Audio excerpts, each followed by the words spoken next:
अवधूत चिंतन श्री गुरुदेव दत्त श्री स्वामी समर्थ तुम्हा सर्वांचं आपल्या चॅनलमध्ये खूप मनापासून स्वागत आहे। बघा, उद्या आहे गुरुपौर्णिमा।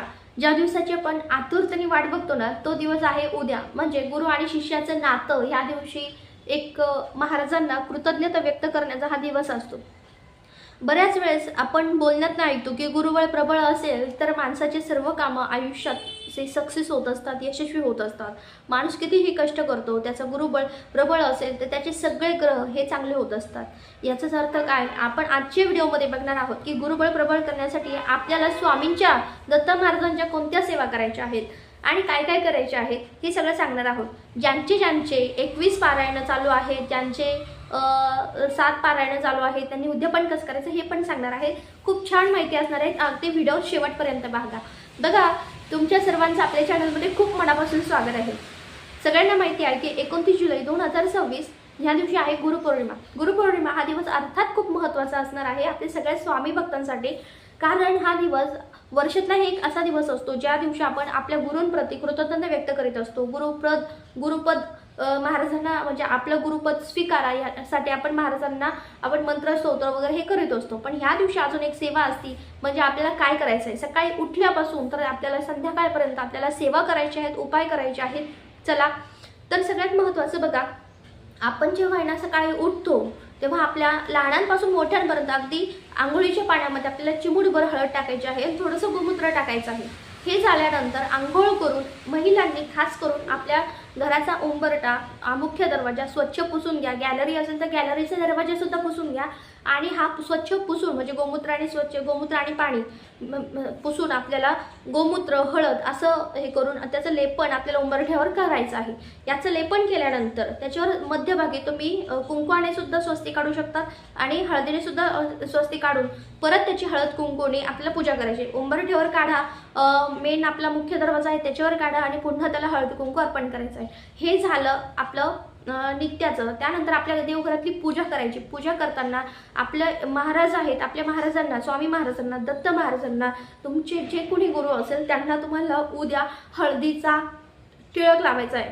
तुमच्याकडे केशर असेल तर हळद आणि टिळक मिळून आपल्याला तो लावायचा आहे। त्यानंतर आपल्या इथे लावायचा, नंतर मनगटाला लावायचा आहे। बघा, गुरूंना लावल्यानंतर आपल्याला का लावायचं, कारण की आपण जेव्हा गुरूंना लावतो तेव्हा आपलं गुरुबळ प्रबळ होत असतं।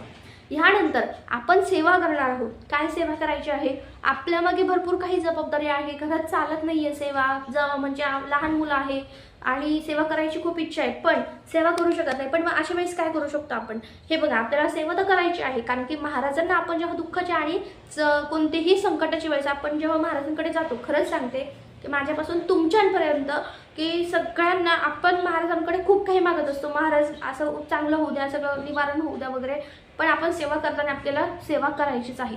मग ह्या दिवशी 1 ते 21 अध्याय स्वामी चरित्राचे पठण करायचे आहे। ओके, हे पठण करायचे आहे। त्याचबरोबर आपल्याला आता हे एकाच बैठकीत वाचता येत असेल तर चांगलं आहे, तुम्ही सकाळी सेवा करू शकत असेल तर अतिशय महत्त्वाचं, नसेल तर तुम्ही 2-3 बैठकीमध्ये 7-7 अध्याय करून वाचू शकता। यानंतर स्वामींची नित्य सेवा म्हणजे 3 अध्याय 11 माळी हे तर आपल्याला करावंच लागणार आहे। 11 माळी तर 11च माळी करायची का, हो, कारण की आपण महाराजांना आपण गुरु केला आहे आणि आपलं पहिलं कर्तव्य आहे की 11 माळी हा जप करायचा। हे बघा, आपल्या 11 माळी जप करावाच लागणार आहे। तुम्ही किती जरी नाही म्हटले तरी तुम्ही सकाळी करा, दुपारी करा, संध्याकाळी करा, तुम्ही टप्प्याटप्प्याने करा, पण करायचं आहे। हे झाल्यानंतर आता हे आपली ही सेवा आहे। याच्यानंतर आपल्याला काय करायचं आहे, महत्त्वाचं म्हणजे आपण देवपूजा झालेली असते, हळदीचा टिळक लावलेला आहे आपल्या घरात। बघा, या दिवशी काय आहे, गुरुपौर्णिमा असणार आहे आणि गुरुपौर्णिमा असल्यामुळे आपल्याला ह्या सगळ्या सेवा करायच्या आहे। आता बघा, आपण सेवा करतोय, सेवा केल्यामुळे आपलं गुरुबळ अर्थात प्रबळ होणार आहे। कारण ह्या दिवशी आपण असं म्हणतो नाही की जेवढ्या सेवा जास्त करू तेवढं जास्त चांगलं असतं। ह्या दिवशी बघा, तुम्ही सेवा करतोय आपण एकीकडे आणि अखंड म्हणजे खूप 4-4, 5-5 तास पारायण करतोय, सेवा करतोय आणि मन जर चांगलं नसेल तर त्याचा काही उपयोग नाही, ते कर्म तर भोगावेच लागतात। पण आपण जेव्हा सेवा करतो, सेवा करताना आपल्याला दिवसभरात अखंड स्वामींचं नाम जप ठेवायचं आहे, दुसऱ्यांविषयी चांगले भाव ठेवायचे आहेत, कुणाविषयी मनात वाईट भाव ठेवायचे नाहीत। त्याचबरोबर ह्या दिवशी बघा, शक्यतो जेवढं होईल ना तुम्हाला, गोरगरिबांना म्हणा किंवा कुणाला तुम्ही केंद्रात, मठात तुम्ही अन्नदान देऊ शकतात, दान देऊ शकतात, पिवळी वस्तू असते, पिवळं वस्तू भेट देऊ शकतात। कारण या दिवशी केलेल्या दानाला खूप महत्त्व आहे. गुरूंचा दिवस असल्यामुळे. आणि सकाळी तुम्हाला सकाळपासून दिवसभरात म्हणजे शक्य झालं ना तर पिवळ्या रंगाचा ड्रेस वापरा. पिवळ्या रंगाचा ड्रेस असेल, साडी असेल, तुम्ही नक्की परिधान करा. बघा ह्या दिवशी तुम्ही मोतीचूरचे लाडू, बेसनाचे लाडू, बेसनाची बर्फी किंवा खोबऱ्याची पिवळी बर्फी, पिवळा भात, वडापाव, भरपूर काही असे पदार्थ आहेत. ते असे तुम्ही भरपूर काही असे पिवळ्या रंगाचे पदार्थ किंवा 1 डझन केळी असेल तुम्ही ती अर्पण करा. हे बघा केळी अर्पण का करावी तुम्हाला एक सांगते. आपल्या मागची जर इडापिडा असेल ना तर ती दूर करण्यासाठी ना केळी अवश्य दान करावी. गुरूंच्या कुठे ती दान करावी तर ती गुरुगृही करावी. म्हणजेच कुठे तर स्वामींच्या केंद्रात अवश्य दान करावे, दान द्यावी. आणि त्याशिवाय म्हणजे त्याला हात पण लावू नये. पिवळी फुलं अर्पण करा. ह्या दिवशी आता काय करायचं आहे, आपण जेव्हा स्वामींची सेवा करतोय, स्वामींच्या सेवेमध्ये आपल्याला अडचणी येणारच आहेत. बऱ्याच जणांची इच्छा असून सुद्धा आपल्याला वाचन होत नाही, घरातल्यांमुळे पण वाचता येत नाही. आणि त्यामुळे काय करायचं, आपल्याला टप्प्याटप्प्याने वाचायचं आहे. बेडरूममध्ये पण बसून वाचू शकतात. आता ह्याच्या नंतर आपल्याला काय करायचं, 12 ते 12:30 ही वेळ ह्यामध्ये वाचायचं नाही. कारण की स्वामींची आणि दत्त महाराजांची सेवा ह्यामध्ये करता येत नाही. कारण ही दत्त महाराजांची भिक्षेची वेळ असल्यामुळे ह्या वेळेमध्ये आपल्याला सेवा करता येणार नाही. हो, तुम्ही नैवेद्य आहे, तुम्ही नैवेद्य दाखवून तुम्ही आरती करू शकतात. पण शक्यतो 10:30 पर्यंत आपला नैवेद्य करावा आणि तोपर्यंत आपली आरती व्हावी. अशीच म्हणजे दिंडोरी प्रणित स्वामींची मला तरी असं वाटतं की हे योग्य राहील. कारण की महाराजांना आपण इतके वेळ उपाशी नाही ठेवू शकत. 21 पारायण, 7 पारायण किंवा काय असेल ते पारायण तुम्ही जे केलं आहे ते त्याचं उद्यापन कसं करायचं. तुमच्या घरात जे काही आपल्याला जे काही शास्त्रसंगीत करायचं आहे ते अगदी करावं. पण तुमच्या घरात जे काही आपण जे काही नैवेद्य करणार आहे, जी भाजीपोळी बनवणार आहे, जे काही गोडाचा पदार्थ बनवणार आहे, महाराजांना या दिवशी खीर खूप अतिशय प्रिय आहे, ते आपल्याला महाराजांना तुम्ही दाखवू शकतात. म्हणजे बघा तुम्ही केशरयुक्त खीर म्हणजे टाकून तुम्ही महाराजांना नैवेद्य दाखवू शकतात. तुम्ही म्हणजे घरातली जी भाजीपोळी आहे ते टाकून महाराजांना नैवेद्य दाखवायचं आहे, आरती करून घ्यायची आहे.